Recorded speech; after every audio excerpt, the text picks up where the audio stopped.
유럽 여러 나라에서 산업혁명이 진행되면서 인류 역사가 기술 문명의 전성기를 맞이하게 됐습니다. 무한 개발 시대가 시작되었고 과학과 기술 인류 미래를 보장해 줄 것으로 우리 모두는 믿고 기대하고 멀지 않아 건설될 유토피아 세계를 꿈꾸기도 했습니다.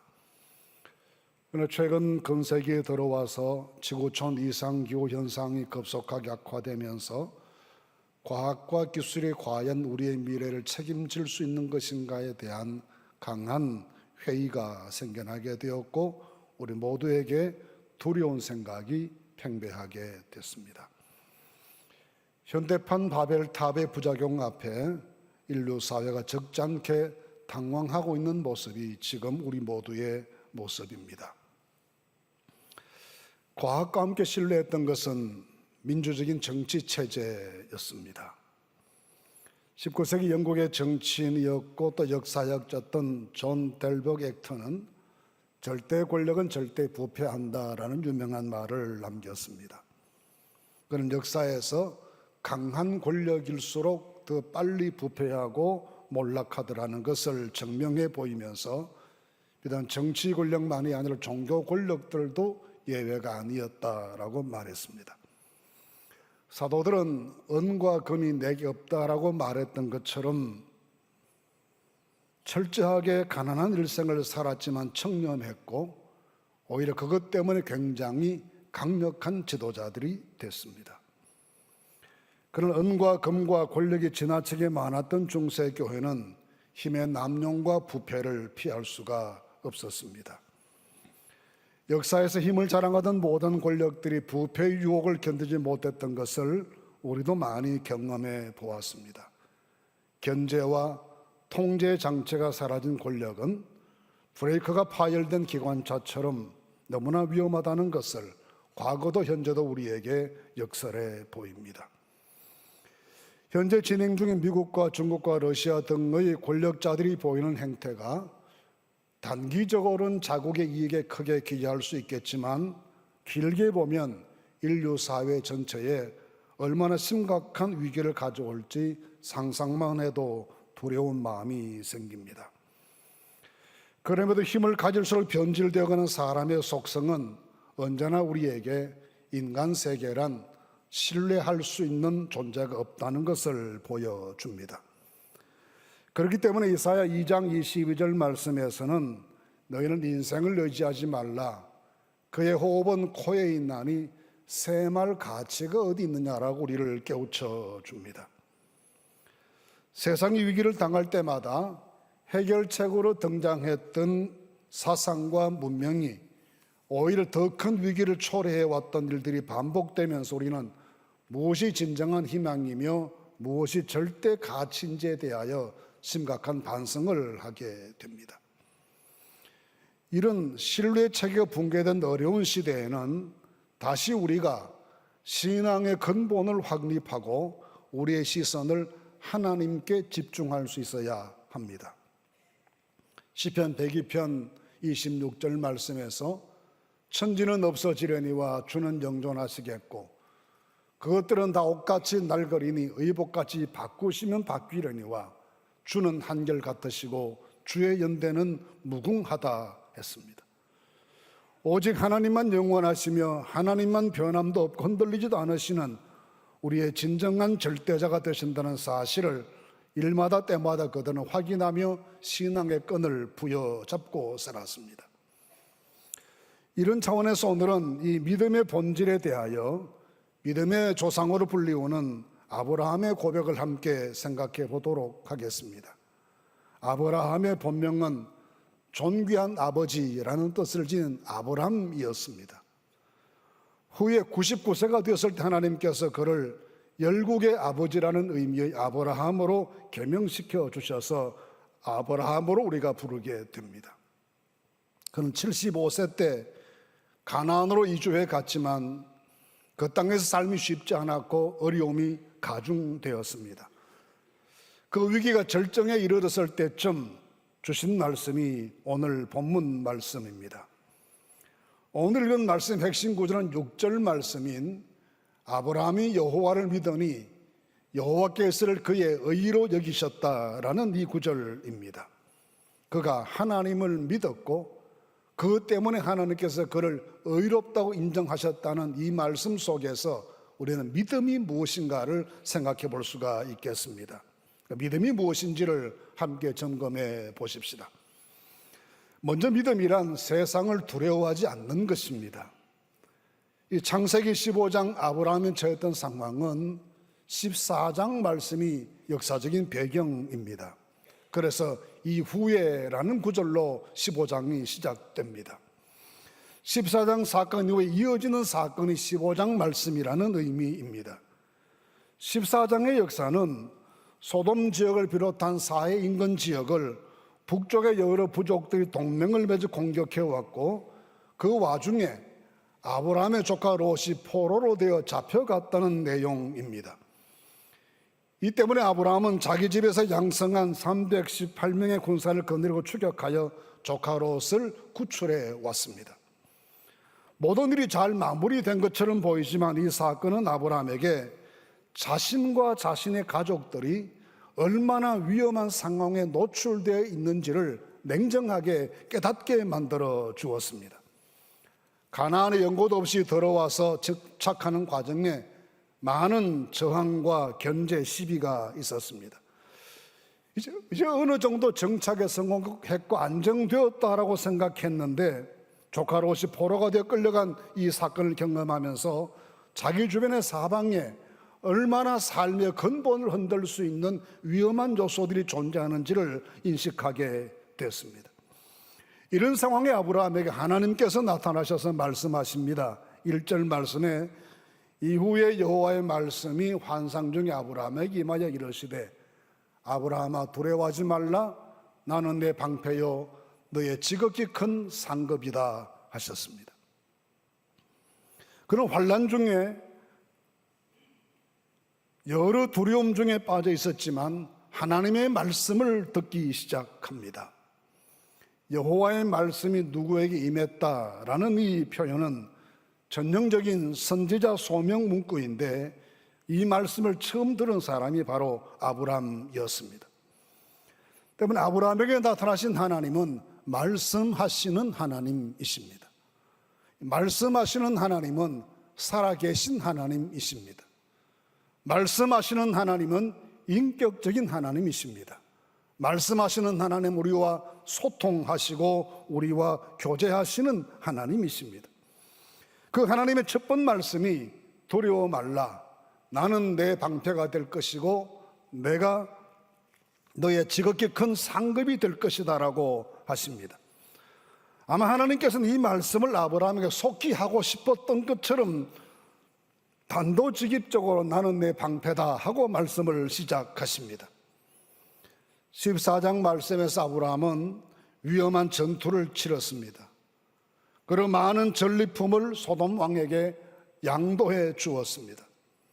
그런 아브라함에게 하나님은 앞으로는 내가 너의 방패가 될 것이며 내가 너의 지극히 큰 상급이 될 것이라고 말씀하십니다.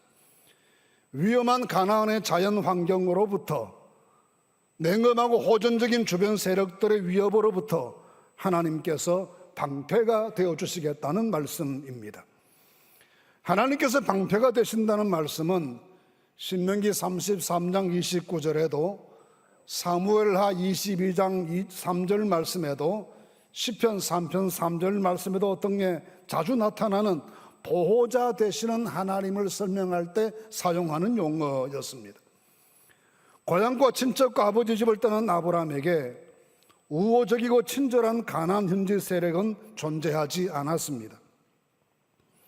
이번 전투에서는 자신이 직접 키운 318명의 군사들로 위기를 넘겼지만 뒤이어질 수 있는 보복 공격이 염려되었고 그보다 더 큰 세력들이 침공해 온다면 그는 속수무책일 수밖에 없었습니다. 사방이 안전하지 않았고 주변의 공격은 언제라도 가능한 상황이 그의 상황이었습니다. 그래서 그는 존재 자체가 불안정하고 삶의 기초가 흔들리는 느낌을 가집니다. 그런 그에게 하나님은 두려워 말라 내가 너의 방패가 될 것이다 라고 말씀하시면서 그의 위험한 인생길에서 그의 보호자 되실 것을 하나님 자처해 주십니다. 그는 14장에서 조카 롯을 구하는 전투를 통해 많은 전리품을 또 확보했습니다. 그 중에 10분의 1은 제사장 멜기세덱에게 11조로 바쳤고 나머지는 모두 소돔 왕에게 넘겨주어야 했습니다. 그렇게 하면서 소돔 왕이 한 말이 이 말입니다. 내 말이 내가 아브라함으로 지부하게 하였다 할까 하여 내게 속한 것은 실 한 오락이나 들매끈 한 가닥도 내가 가져가지 않겠다 했습니다. 이렇게 한 것에는 소돔 왕의 배려 때문에 자신이 부자 되었다는 세평을 듣고 싶지 않는 그의 진심과 함께 이 소돔 왕과의 관계도 나쁘게 가져갈 수 없는 그의 난처한 처지가 엿보이는 대목입니다. 그래서 모두를 양보하고 돌아서게 됩니다. 그런 아브라함에게 하나님께서는 괜찮다, 이제는 내가 지닌 너의 큰 상급이 될 것이다 라고 말씀해 주십니다.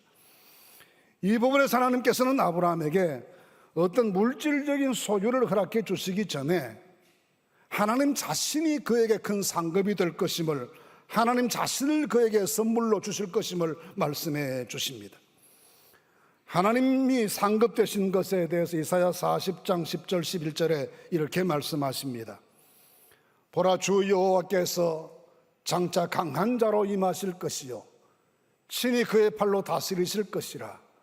보라, 상급이 그에게 있고 보응이 그의 앞에 있으며 그는 목자같이 양떼를 먹이시며 어린 양을 그 팔로 모아 품에 안으시며 젖먹이는 암컷들을 온순히 인도하시리로다 했습니다.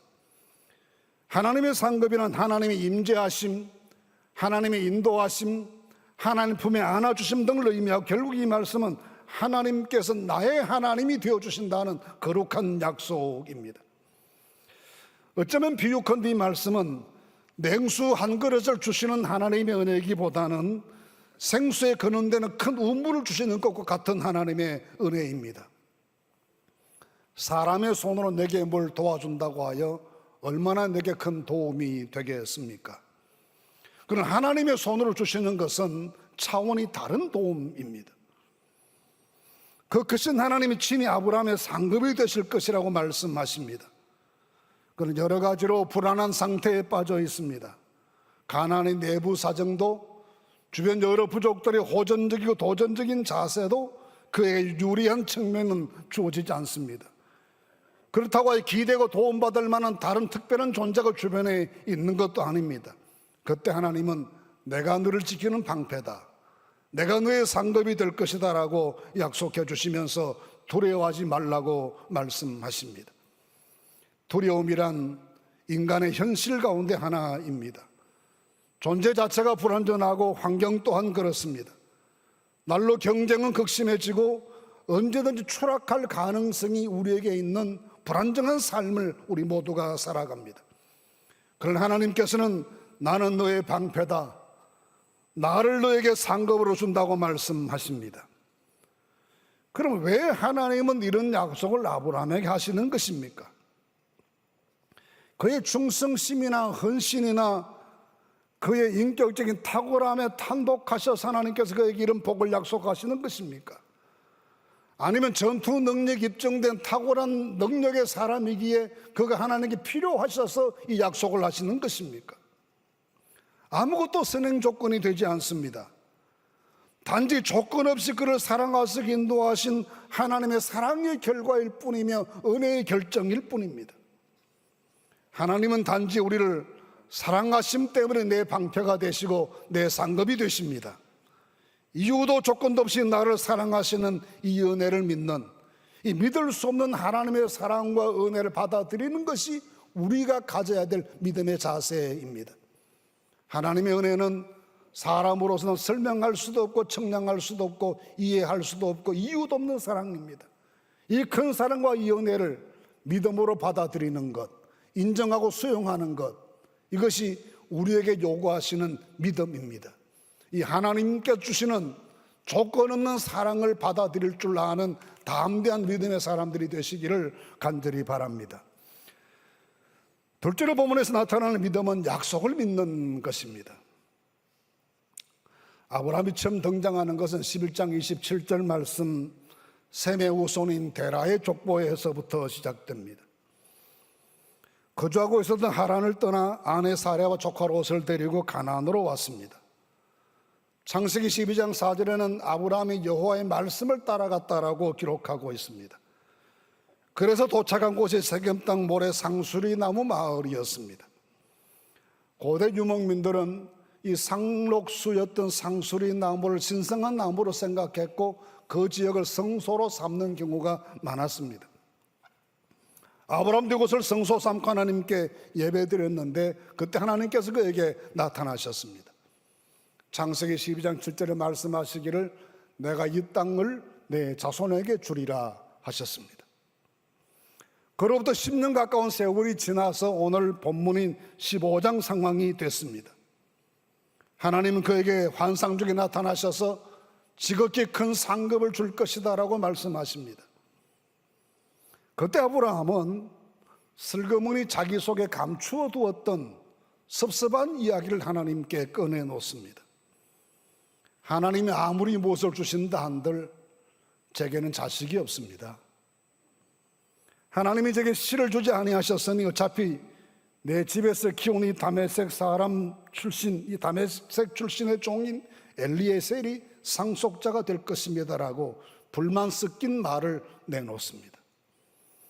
근데 하나님은 단호하게 말씀하시는데 4절과 5절 말씀입니다. 여호와의 말씀이 그에게 임하여 이르시되 그 사람이 내 상속자가 아니다. 그 사람이 내 상속자가 아니라 내 몸에서 날짜가 내 상속자가 되리라 하시고 그를 이끌고 밖으로 나가 이르시되 하늘을 우러러 뭇별을 셀 수 있나 보라.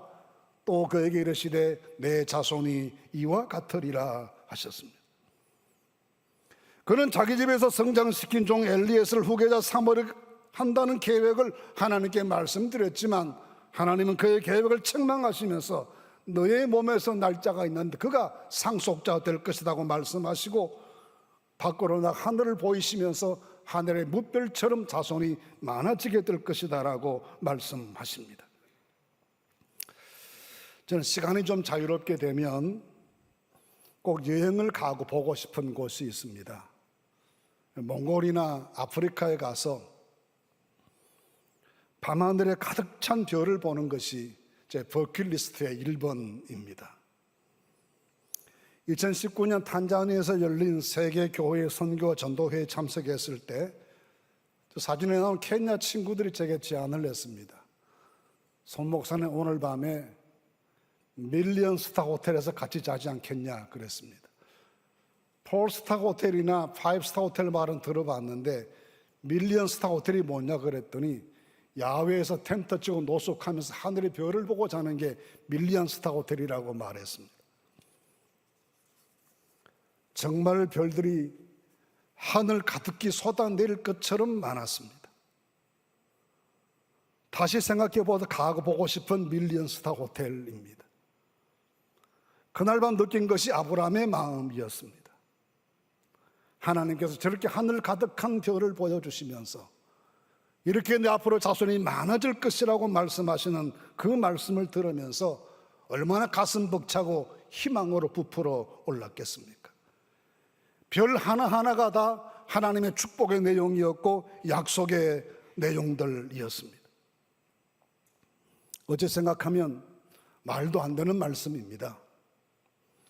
하나님은 그 넓은 강한을 주신다 하시고 하늘의 별처럼 많은 자손을 주시겠다 약속하시는데 현실은 내 이름으로 된 소유지가 땅 한 평도 없고 아들 하나도 얻지 못했습니다. 근데 그 땅을 후손들에게 주신다고만 말씀하십니다. 가나안에 정착한 지가 10년이 지났습니다. 자식이 생길 수 있을 것 같은 벌써 생겼어야 말이 맞습니다. 이제는 그런 꿈을 다 접고 현실적인 생각을 하는 것이 지혜로운 인생 경영 같아 보입니다. 소위 출구 전략이 그에게 필요해서 보입니다. 그러나 그는 여전히 하나님의 말씀을 믿고 밤마다 하늘의 별을 쳐다보면서 가슴 설레이는 시간을 보냅니다. 그 약속이 이루어질 때를 믿음으로 기다립니다. 물론 그 후에도 아브라함은 가끔 굴곡진 모습을 보일 때도 있었습니다. 그때마다 회개하고 또 약속을 붙잡고 하나님의 능력을 기다리고 하나님께서 주실 축복을 믿음으로 소망하며 살았습니다. 하나님의 약속은 우리를 배신하지 않습니다. 하나님의 말씀은 겉따르고 속따르지도 않고 상황에 따라 약속의 내용이 바뀌어지지도 않습니다. 하늘의 별만큼이나 다양하고 수많은 종류의 은혜들을 하나님 우리에게 약속해 주십니다. 히브리서 11장 1절 말씀에 믿음은 바라는 것들의 실상에 보지 못하는 것들의 증거라는 말씀처럼 우리가 그 약속의 말씀을 믿고 소망 중에 즐거워하면서 하나님의 때를 기다릴 줄 아는 것, 이것이 우리가 가져야 할 믿음입니다. 믿음이란 하나님의 약속을 믿는 것입니다. 그래서 포기하지 않는 것입니다. 그래서 더욱 담대해지는 것입니다. 약속을 믿는 것 때문에 주님을 더 굳게 붙잡고 사는 것입니다. 하나님의 약속을 믿는 믿음 가운데 굳게 서심으로 실망도 좌절도 포기도 없는 하나님의 사람들로 살아가시기를 주님의 이름으로 축원합니다. 세 번째 본문에 나오는 믿음은 우리를 의롭게 해 주실 것을 믿는 믿음입니다. 하나님이 아브라함에게 하늘의 별을 보여주시면서 이렇게 많은 후손의 조상이 된다고 약속하셨을 때 그 말씀에 대한 아브라함의 반응이 6절 말씀입니다. 아브라함이 여호와를 믿으니 여호와께서 이를 그의 의로 여기시고 했습니다. 두 단어가 등장합니다. 믿음이라는 동사와 의로 여기시고라는 말입니다. 믿음이라는 단어는 아민이라는 히브리어인데 믿음의 상태에 지속적으로 머물러 있는 것을 의미합니다. 아브라함이 하나님을 믿는 믿음으로 들어왔다가 그 믿음 상태에서 지속적으로 떠나지 않고 머물러 있다는 것입니다. 물론 실수 있는 삶을 살았습니다. 하갈을 통해 이스마엘을 낳기도 하고 아내를 누이라 거짓말하기도 했습니다. 그러나 마치 노아의 가족인 노아 방주 속에 살면서 온갖 짐승들의 울음소리와 배설물의 냄새와 아비규환과 같은 그 환경 속에 살면서도 그 방주를 떠나지 않았던 것 때문에 마침내 구원에 이르게 된 것처럼 아브라함의 삶 속에 환난도 있고 시험도 있고 실수도 있었지만 그래도 그 믿음 상태에 계속 머물러 있으면서 하나님의 때를 기다리는 삶을 살았습니다. 이것이 믿음이라는 단어의 의미입니다. 믿음에 머물러 있는 것입니다. 그럴 때 하나님께서 그것을 그의 의로 여기셨다라고 했습니다. 의란 하나님 앞에 바르게 설 수 있는, 구원에 참여할 수 있는 자격이 생기는 것을 의미합니다. 그런데 그런 자격이 아브라함의 도덕성이나 헌신적인 충성이나 영웅적인 업적 때문에 생긴 것이 아니라 그의 믿음 때문에 생겼다는 것입니다. 의로 여기심은 여호와 하나님을 자기 하나님으로 받아들이는 사람에게 하나님만이 부여하실 수 있는, 하나님 앞에 설 수 있고 기도할 수 있고 구원의 은총 누릴 수 있는 이 자리에, 이 환경에 설 수 있는 자격이 부여되는 것을 의미합니다. 이런 내용은 바울도 여러 차례 언급합니다. 로마서 4장 21절 말씀 이하에 약속하신 그것을 또한 능히 이루실 줄을 확신하였으니 그러므로 그것이 그에게 의로 여겨졌다 했습니다. 갈라디아서 말씀에서도 너희에게 성령을 주시고 너희 가운데 능력을 행하시는 이 일이 율법의 행위에서냐 혹은 듣고 믿음에서냐, 아브라함이 하나님을 믿음에 그것을 그에게 의로 정하셨담과 같으니라. 그런즉 믿음으로 말미암은 자들은 아브라함의 자손인 줄 알지어다 했습니다. 바울은 아브라함이 어떻게 온전히 의로운 사람으로 하나님 인정되었는지를 설명하면서 그의 믿음 때문이라고 단정적으로 말합니다. 그래서 그는 우리가 역시 예수 십자가 대속과 부활을 믿는 믿음이 있을 때 그 믿음 때문에 영생 얻고 믿음 때문에 의롭게 되고 믿음 때문에 심판을 이르지 않고 믿음 때문에 하나님의 나라를 상속할 하나님의 거룩한 백성이 된다라고 가르칩니다. 그리고 창세기 15장 이어지는 말씀에 따르면 그는 여호와 하나님을 믿고 하나님을 그 의롭다고 인정해 주신 이 관계를 영원한 관계로 만들기 위해서 계약을 체결하는 내용을 보입니다. 7절에서 하나님께서는 자기를 소개하시면서 아브라함을 갈대아인의 우르에서 이끌어낸 여호와라고 했습니다. 자격 없는 그를 하나님 백성 만드시기 위해서 이방인의 우상 숭배 지역에서 그를 이끌어내시고 구원해 주신 하나님이심을 스스로 밝혀주십니다. 반면 아브라함 믿음 한 가지 때문에 하나님 앞에 의롭게 된다고 인정된 은혜 받은 사람입니다. 이 관계가 영원한 관계임을 확정하실 계약을 체결하는 모습이 10절 말씀 이하에 등장합니다. 아브라함이 재물을 가져다가 쪼개 둘로 나누고 하나님께 예배했습니다. 이것은 중건동 고대 유목민들의 계약 체결 방식입니다. 동물을 두 쪽으로 나누어 두고 그 사이를 계약 당사자가 손잡고 걸어가는 것입니다. 약속을 어기는 사람은 이렇게 될 것이다 라는 맹세였습니다. 그런데 17절 말씀에 타는 횃불이 쪼개어진 고기 사이로 지나갔다고 했습니다. 횃불은 하나님 임재의 상징이었습니다. 이 장면은 하나님께서 계약 당사자로 참여하셔서 이 언약을 인준하시고 이 언약을 지키시기로 약속하셨다는 의미입니다. 따라서 아브라함과 하나님의 언약은 이제 영원한 언약이 되었습니다. 하나님 우리의 구원을 그렇게 영원한 구원으로 확정하여 주십니다. 사람은 흔들려도 하나님은 변함이 없으십니다. 그래서 하나님의 약속도 영원한 약속입니다. 이것을 에베소서 1장 13절 14절에 이렇게 말씀하십니다. 그 안에서 너희도 진리의 말씀과 너희의 구원의 복음을 듣고 그 안에서 또한 믿어 약속의 성령으로 인치심을 받았으니 이는 우리 기업의 보증이 되사라고 했습니다.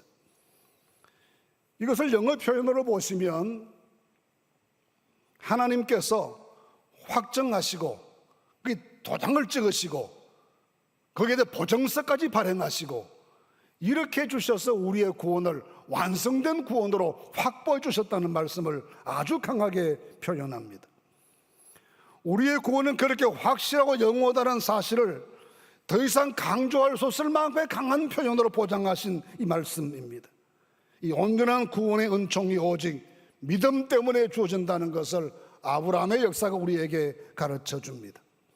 그래서 아브라함이 여호와를 믿으니 여호와께서 그의 의로 여기셨다고 했고 너희는 그 은혜에 의하여 믿음으로 말미암아 구원을 받았으니 이것은 너희에게서 난 것이 아니요 하나님의 선물이라고 말씀했습니다.